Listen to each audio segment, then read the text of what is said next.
Hey friend, welcome back to Crafter Support. Today we're going to be making this cute mini paper milk carton candy holder. So you're basically just going to be making like an actual milk carton, but we're going to do it with designer series paper or any paper that you have. You can do this with, you need something that's a little sturdier. So I wouldn't suggest like copy paper or anything like that, but you can definitely use decorative paper. And I'm just going to be putting little Easter eggs with some special treats inside of mine, and I'm going to be giving these to my crafty friends. And yeah, so let's get started making this. It's really easy. You don't need a Cricut. However, there is an option in Cricut Design Space if you're an Access member to make one. You can just if I can share it, I will. If not, just go into Cricut Design Space and put in like mini milk carton, and it'll pop up.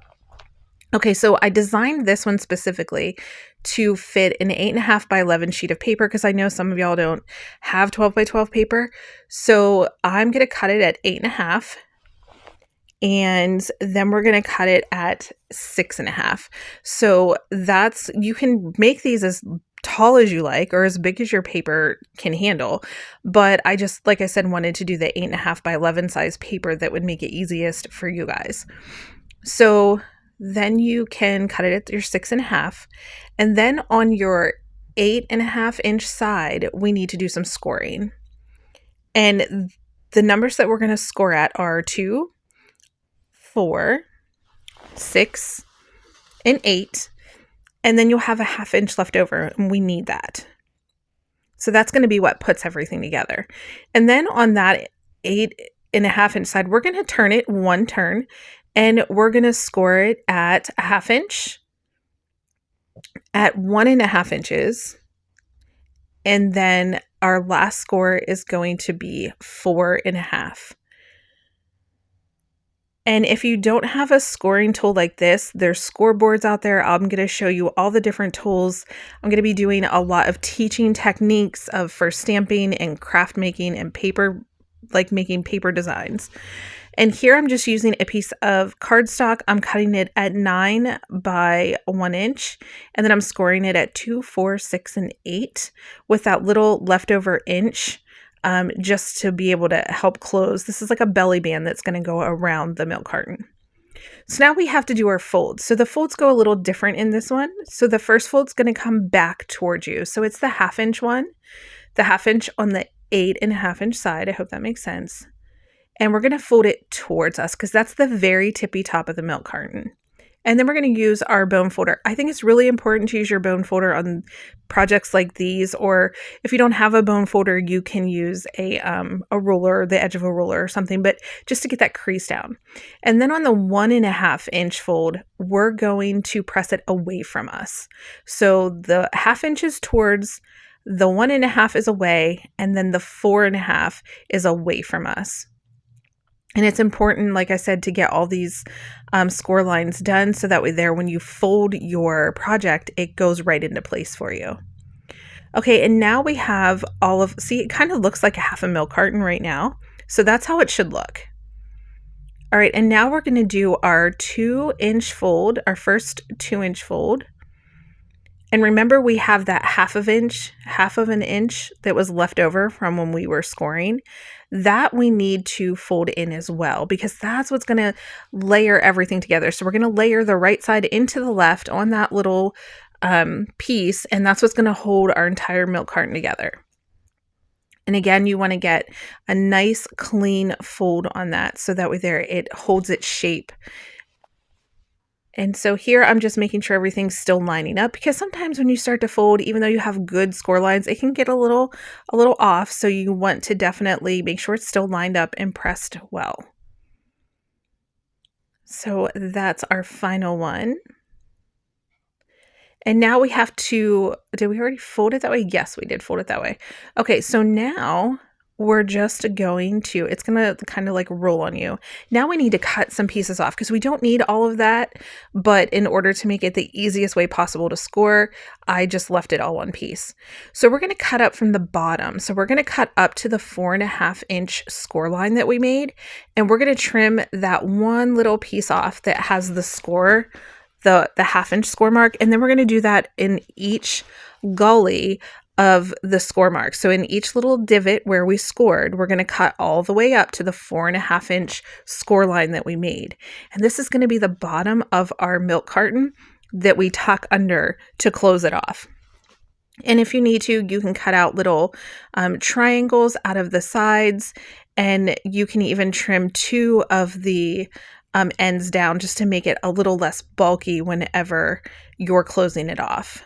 So you don't want to cut all the way off, but just like cut it in half if you'd like.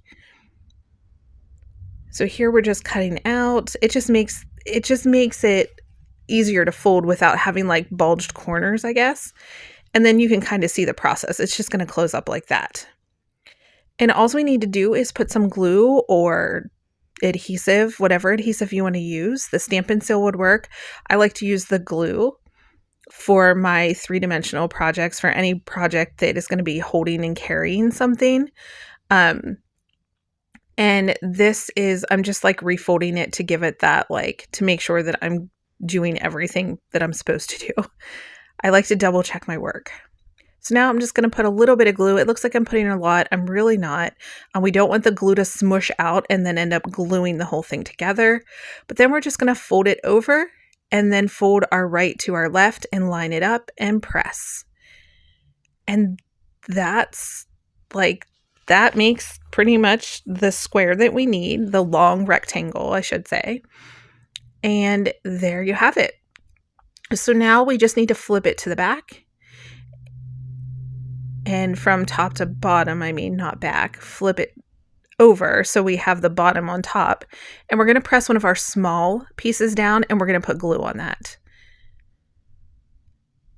And then we're going to press one of the tall pieces down. And we're going to line up those, we're going to keep those lines straight so that there's no like overlap. And then we're going to put a little bit of glue on the other small side. Press that down.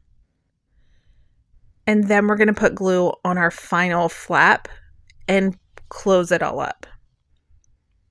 And then once I do that, I like to go down into the container, whatever it is I'm making, use the back of my bone folder and press it down. Again, if you don't have a bone folder, you could use the bottom of a roller. You could use like a marker with a cap on it. You could press it down, like whatever you have, do that. All right, now we're going to take our thumb and middle finger and put it on the front and back, and then we're going to push in with our pointer fingers, and that's going to line it up. And that's how simple it is to make the milk carton. So here, I'm just putting the belly band around it. Super easy. And I just glue this little flap down. And this is not going to be stuck. This is something we can take on and off if we like. It just slides up and down. And I'm just adjusting mine to make sure all of the lines line up. And then we're going to do some stamping. So I wanted to put a little sentiment on this one. And I'm just using one of the sentiments from my paper pumpkin that I just got. If you guys are over on my Stampin' Up page on Facebook, you'll know I just did a video over there to show you guys the new products. I'm going to be posting a video here of me putting all those cards together for you guys. So I believe it said, honestly, I can't remember what it says right now and I can't see it. Something about being thankful. I just don't remember what all exactly it says. But so then I'm just fussy cutting that out. And all that means is I'm taking my scissors and I'm cutting not super close, but I'm leaving a little white border around the letters. If you don't have stamps and you wanted to use your Cricut, you could absolutely use your Cricut to write a sentiment and then cut it out. And that would work too. So now I'm just going to use some Stampin' Dimensionals and I'm going to pop it up. And I'm just going to put that right on that belly band. And now I'm going to be using a little tiny hole punch and I'm going to be punching a hole so that way there I can feed some baker's twine through. And I'm going to use a pick tool just because it makes it a little bit easier for me. I still have trouble with my hands a lot. So I'm just using that to kind of help guide everything through. And then I'm going to take a little tag that kind of looks like an Easter egg. I thought it would be perfect. And I'm going to feed it through that as well. And then we're just going to tie a cute little bow onto the little milk carton. And remember, you can put candies in here. You can put an Easter egg. You could put, you can make it wide enough to put a gift card in it. The only thing you have to do is remember to make all the sides the same. So if you think about the process, 2, 4, 6, 8. If you wanted to make them 3 inches wide, you'd be 3, 6, 9, 12. So as long as you have paper that's big enough to extend for that, you would technically need 12.5 inches to cover that, because you need that 1/2 inch to like connect it. You could easily make these in any size, and you could put anything in them. Like, wouldn't it be cute to make a tall one and then like have a little thing of like socks, maybe a little nail polish, a little like pumice thing? Like, you could put anything in these and they would be really cute, and you could decorate them for absolutely any holiday. I just kind of went with spring. Like I said, this was just paper I had left over. I'm going to be ordering an order from Stampin' Up! As soon as that's available for the new product. And that's where I'm going to start getting paper in for Stampin' Up! So if you guys are interested in Stampin' Up!, definitely check out the links below. And yeah, so they turned out so cute. This one here on the right, I did with a butterfly sticker that was like pushed out. I got it at the Dollar Tree. And the little tag is cute. And that little pin was like I think it was called like a library clip or something. I got that from Stampin' Up! Years and years ago. So I don't think they're still available. If they are, I will like definitely put it down below. But I was having so much trouble. Like, it took me forever to get it to pin on. So I did like jump ahead on some of this because it was just ridiculous the amount of time it took for me to clip this little thing on. But yeah, guys, I hope you are all enjoying these videos. I'm really getting into a groove with making videos frequently, and I'm loving it. So I hope you are too. Please remember to like, comment, and subscribe, and share my videos because it really helps me out. All right, guys, thanks so much for watching. I hope you all have a great day. Have a wonderful Easter, and I will talk to you in the next video. Bye.